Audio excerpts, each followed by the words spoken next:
We will continue our discussion on canonical transformations in this video, and I want to return to Poisson brackets that we were discussing some time back.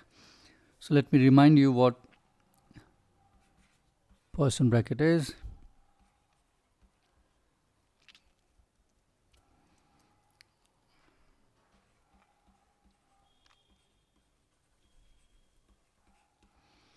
So if you are given two functions f and g, which are functions of the canonical coordinates q and p. Okay, I'm not assuming that it's only one-dimensional system. You could have n-dimensional. So your q will run from q1, q2, so and so forth to qn. Okay, so let's say there are two functions f and g. Then I can construct this quantity which is called Poisson bracket, which is the following.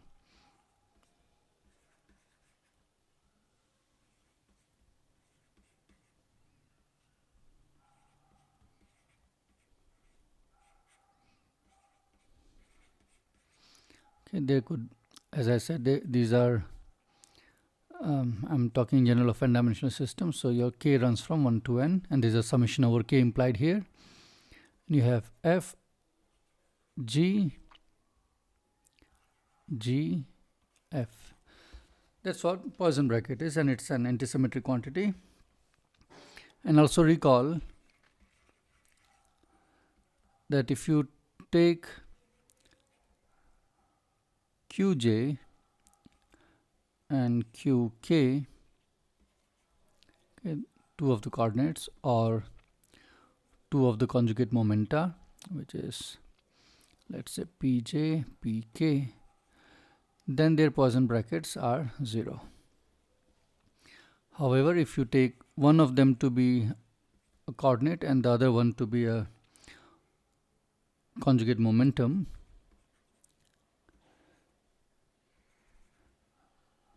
then this is delta jk, delta jk. So unless j is equal to k, this will be 0. Okay, and when j is equal to k, then q j comma pj will be 1. Okay, and these are called fundamental Poisson brackets.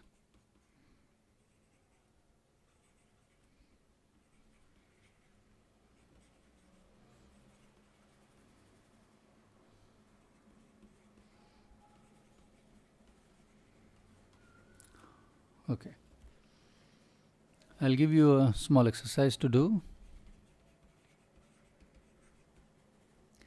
So you determine the Poisson brackets formed from the components of angular momentum. So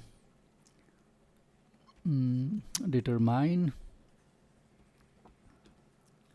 Poisson brackets formed from the components of angular momentum.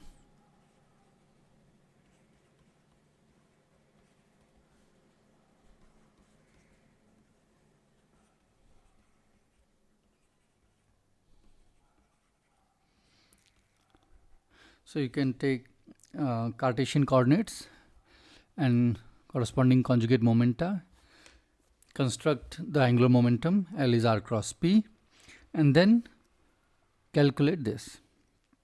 So let's say by L, I denote the angular momentum, so Li, Lj are these components.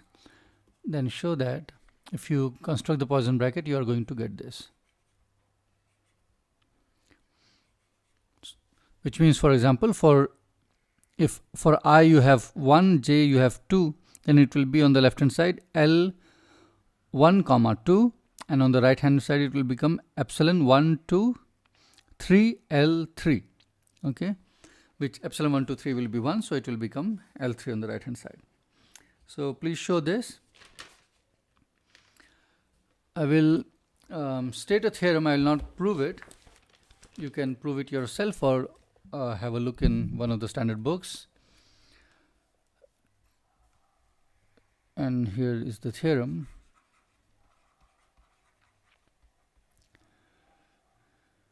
It states that Poisson brackets are invariant under canonical transformations. Okay, so no matter what set of coordinates you are using, a Poisson bracket's value doesn't change. Okay, so here is the theorem.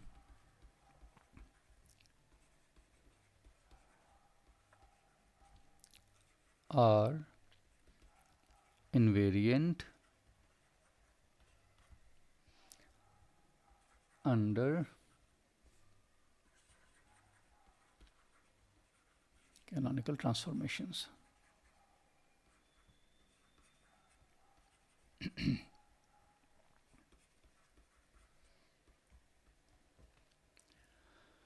Okay, so one consequence of this is that if you look at the fundamental Poisson bracket,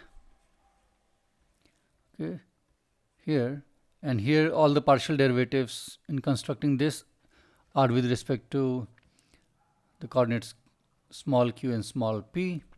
Okay, let me emphasize that thing by putting a subscript here. So this is 1. So here I am looking at some one-dimensional system. Okay, it has only one coordinate q, and this we know that it is 1. Now what holds true is that if you were to express the function small q or the coordinate small q in terms of capital Q and capital P, which are obtained by a canonical transformation, similarly for the small p, and if you were to evaluate this time taking the partial derivatives with respect to capital Q and capital P, you are going to get the same thing because Poisson brackets are invariant. Okay. Now this can be used to test whether a given transformation is canonical.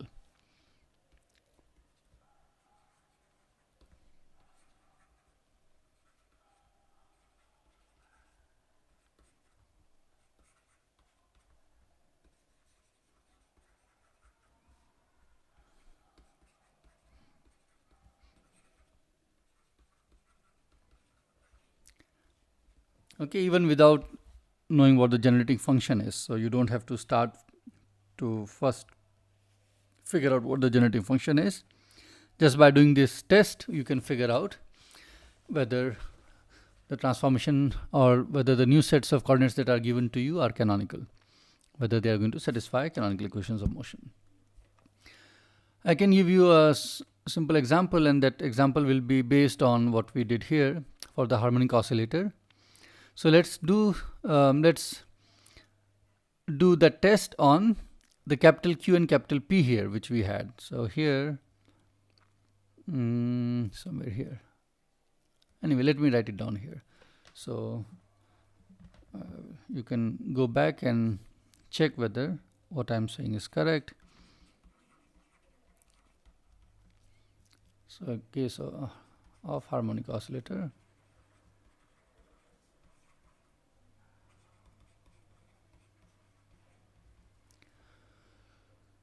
Okay, so first of all, let me put m is equal to omega is equal to 1. Okay, I have put everything to be 1.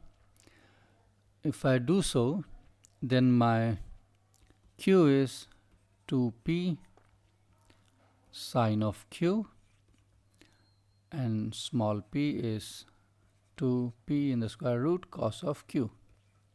Okay, and let's find out the Poisson bracket q comma p using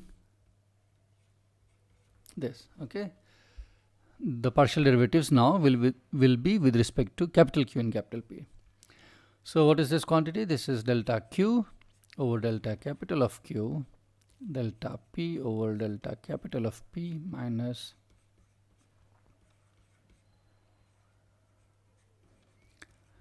okay, if you evaluate this, you will find that you get cos square q plus sine square q, and which you know is identically 1. So we have seen that our theorem is indeed working, and this also proves that the coordinates which we found were canonical. Okay, if we assume that the theorem is valid. Okay, let me give another example again with the harmonic oscillator.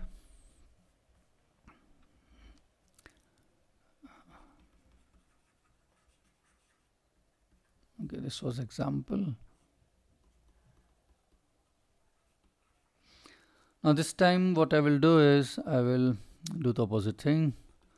Harmonic oscillator. Now let's invert these relations and instead write in terms of capital P, instead express capital P and capital Q in terms of the old coordinates Q and P. Remember, these were, as I was telling you, these are angular and radial coordinates, and these are more like your Cartesian x and y. So if you invert, you will get the following. You'll get Q tan inverse Q over P, and capital P equal to Q square plus P square over 2. Okay, so just divide this and this equation, you'll get a tan Q, and then you take the inverse so that you get this relation, and you sum the take the square of this, take the square of this, and sum them up, you'll get this one. Okay. Okay, now again let's check whether the following holds true. So if I start with capital Q and capital P, which if I were to evaluate, this I know will be 1, but now let's evaluate this using small q and small p. Okay, so now you take the partial derivatives. Let me write it down. It's fairly trivial. So this is what we want to calculate. Check that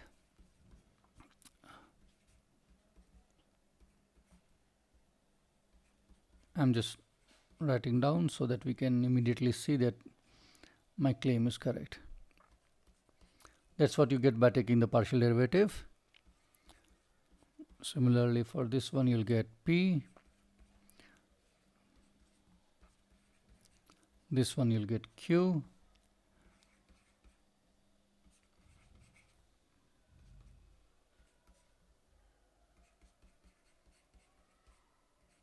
And this one will give you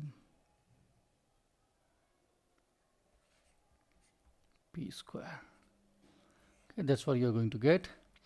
And when you plug it in here, the expression here would be delta Q over delta Q, delta P over delta P minus del over del Q of capital P, del over del P of capital Q.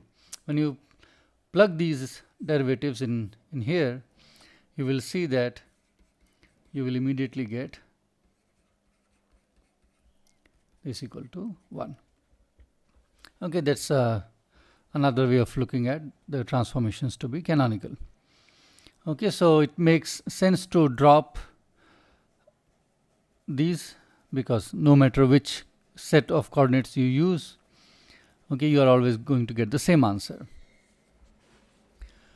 Okay, so I would stop this lecture here. In fact, the entire course will end here.